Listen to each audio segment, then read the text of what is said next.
Now, a film depicting the plight of refugees is being screened across the UK. In Another Life is a British independent film shot from the perspective of refugees arriving in France. It follows a man from Syria who's trapped in the infamous jungle, the refugee camp in Calais, who with his friend tries to get to England. Let's have a look.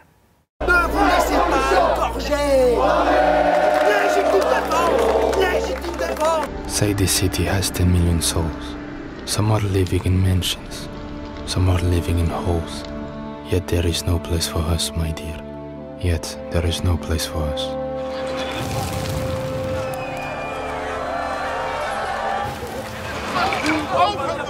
You've been saying the same thing on and on, Yousef. My family is going to send me this, my family is going to send them that. The money never comes.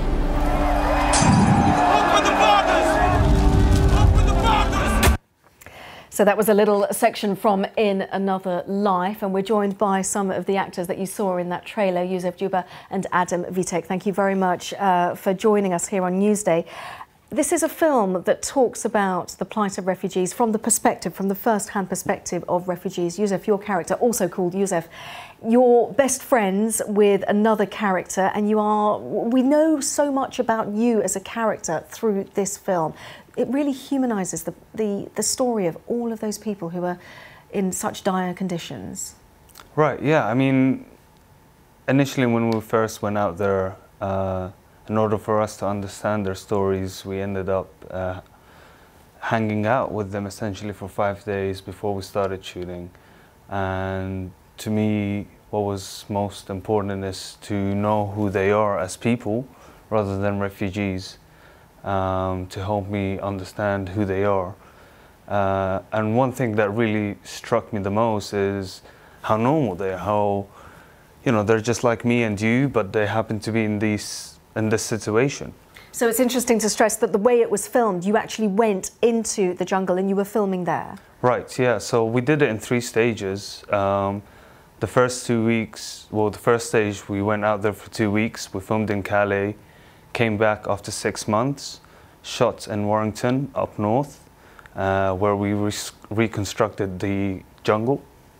And then 2 weeks later, we went out there again to finish it off, basically. Wow, so a long process. Adam, your character is slightly different. You play one of the people traffickers. We very rarely hear the perspective, that type of perspective. How do you get into that role? Well, unlike Yousef, I didn't have a chance to speak to the traffickers and do my research that way, because it was sometimes we had a bit of dangerous situations there that they obviously didn't want to be filmed or talked to.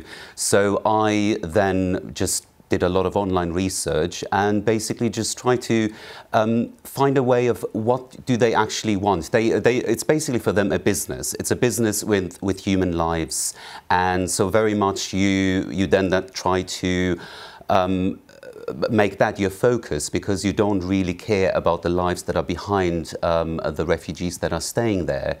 And so that is something how I approached it, and try to in a way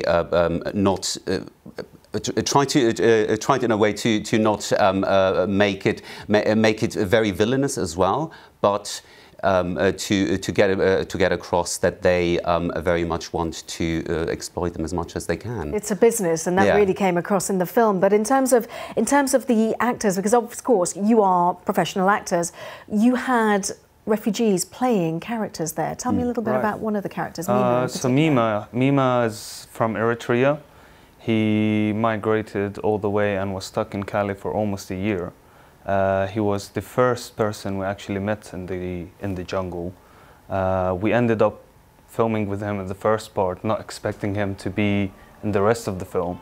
And just before we started shooting the second leg in North England, he ended up calling Jason Wingard, the director, and Jason invited him on the set, and this is where we continued the story with Mima.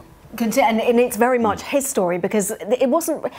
You had a plot, but it wasn't scripted, and some of Mima's dialogue is improvised. Is improvised, that's correct. So we try to be as real as possible in the film, and Mima has, as a refugee, he has experienced some really horrific things, and so everything basically that he talks about in the film are his real stories, are his real experiences, which when you watch the film you think it is scripted, but it is very real, and therefore very, very moving and touching to know that this is what the people are really going through.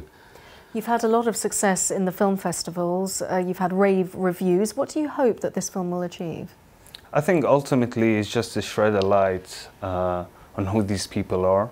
They are like many of us who happen to be in this situation.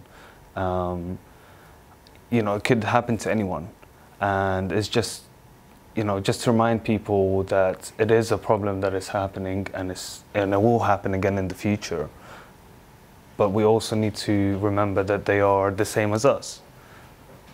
But they're, you know, in this situation, unfortunately. And just last week, of course, we saw tensions once again arise in Calais, with various different groups of fighting and shots being fired. Of course, this is still ongoing, even though the jungle, the infamous jungle that you captured so well in the film, has been dismantled. The problem's still there. It is. So, I mean, there have been, I think in the last month, in the last 2 months, there have been even a couple of deaths again, unfortunately, which is very tragic, but that is still the reality in Calais. And it doesn't help to just demolish the camp, because just if you tear down the tents, the refugees are still coming there. It is like closing your eyes and turning the other way.